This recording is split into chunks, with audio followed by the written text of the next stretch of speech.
When I first got into Stardew Valley, I thought it was a mindless farming game with features to make money and make pretty through decorating, but I was so wrong. Not only does Stardew Valley have various features, mechanics, and achievements, it also has a plethora of characters that you can get to know and advance your friendship with.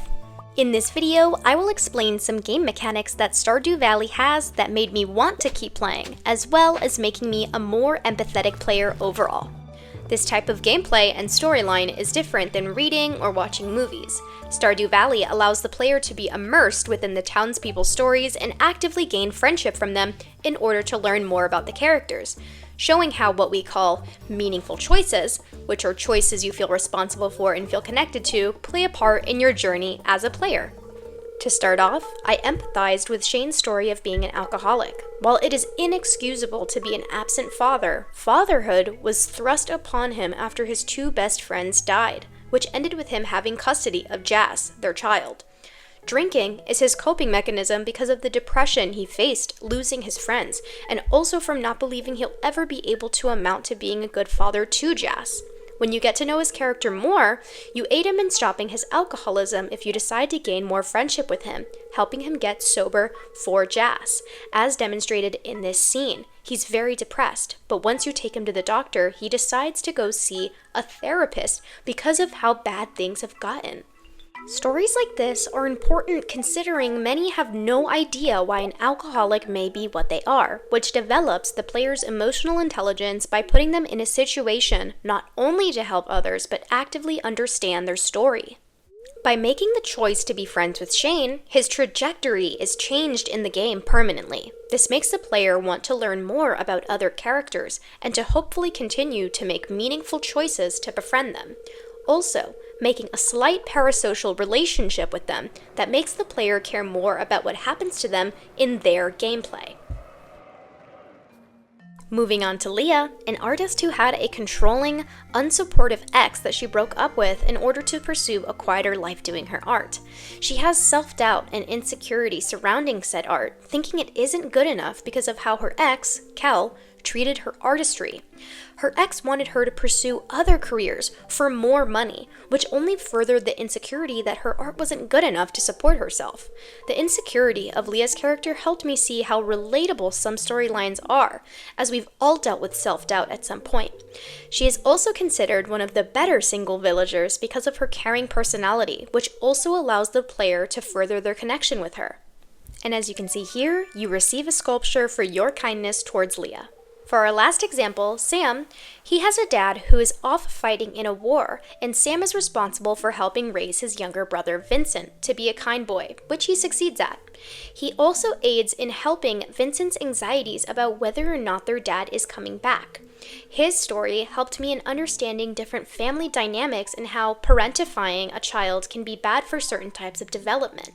This also might be why some of his behavior can seem like teenage rebellion, despite being in his late teens to early 20s, when doing things like skateboarding, where he isn't supposed to. It seems he's trying to have fun in a part of his early adulthood where he has to be a serious parental figure to his younger brother. Now that we've gotten into what some of the Stardew storylines entail, let's get into how you can advance your friendship with them. You are able to gift villagers 2 gifts per in-game week, which gives you more hearts depending on the value of the gift and whether or not they like or dislike the gift.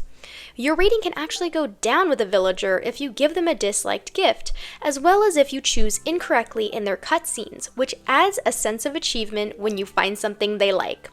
In this next clip, I am giving Evelyn a gift she loves, chocolate cake, which will actually give me more friendship points with her than if I gave her something she just liked.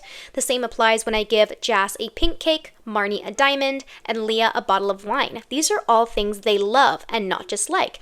And when you actually open their profiles, we can see that there is a list of things that they like and love, helping you remember what gifts to give them for maximum points. Immersing yourself with the villagers isn't just fun. It's actually a requirement for certain aspects of gameplay. For example, you have to collect certain recipes from villagers if you ever want to be able to make them.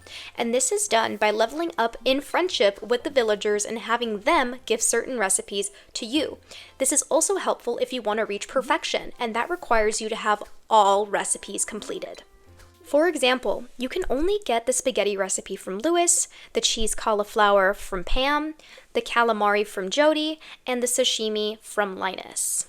Many recipes will give you a bigger boost in energy or health while you're in the caves, and some of these recipes, like the cheese cauliflower, have a huge boost in energy, which could actually be the difference between you dying or surviving to the next level in the caves. Personally, I wanted to level up my friendship with villagers because I wanted to learn more about their stories and gain perks you don't usually have. For example, Shane's blue chickens, Leah's quote-unquote ugly sculptures that she gives you, and of course, marriage. Another game mechanic that I absolutely love is that players, whether they're female or male, can court and marry any gender in the game. For example, if you're a girl, you can marry Haley once you have enough of a relationship with her.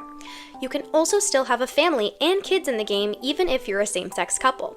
You even get specialized dialogue based on your gender, which I think is super cool. This type of representation is extremely important for players who might be figuring out their sexuality, as well as having an aspect of the game that's relatable to these players who identify with being attracted to the same gender. This aspect also made me think about players who aren't able to express their true selves because of safety reasons, which I used to be. I can't even imagine how it would feel now to hide myself, and this game inclusion only made me empathize with these types of players even more than I already had. Overall, this is a great game for any type of player to get comfortable with. This is but another reason I wanted to keep on playing. Now that we've gotten into everything, what specifically about Stardew Valley made me want to keep playing other than the reasons I just listed? I wanted to keep playing because it was challenging enough to keep me thinking and realistic enough to continue achieving in different parts of the game, which kept me in a consistent state of flow, which is really important to me when I'm playing a game. The aspect of learning about different storylines was also super important to me, as I love to learn about new perspectives. How did it personally help me and my attitude towards games? My attitude towards most games usually surrounds how it makes me feel, and Stardew Valley has made me feel happy in most cases. Of course, there are the occasional roadblocks when I'm trying to get past a cave level and I can't, but that aspect of challenge is what kept me playing. The last aspect I wanted to talk about was, is this an embedded narrative? Yes, Stardew Valley has a horizontal embedded narrative that is only unlocked through getting to know different villagers, and the different backstories are loads of fun to learn about, as I've stated throughout this video. Overall, this game has multiple features that not only fit multiple playing styles, but also develop a player's emotional intelligence due to the exposure of different storylines, including the one the player is in, which is getting away from the big city life in order to live a quiet and comfortable one on your farm.